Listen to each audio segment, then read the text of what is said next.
Hello বন্ধুরা, কেমন আছো? আশা করি ভালো আছো। আমি রান্না করে ফেলছি আলুর দম, কষা কষা আলুর দম। আলুগুলো সেদ্ধ করে রেখেছিলাম। এবার কড়াইতে দিয়ে দিলাম তেজপাতা ফোড়ন, দিয়ে আমি পেঁয়াজ কুচি দিয়ে দিলাম।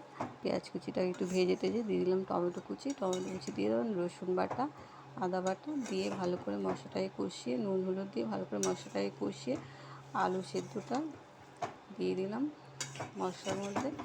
ভালো করে কষিয়ে টষিয়ে এবার দিয়ে দিলাম ধনে পাতা।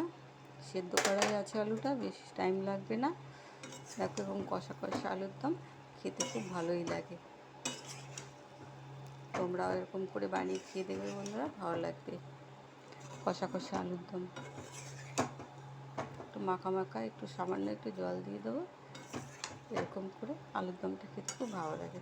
তোমরা একবার খেয়ে দেখবে বন্ধুরা, খুব ভালো লাগবে। এখনকার মতো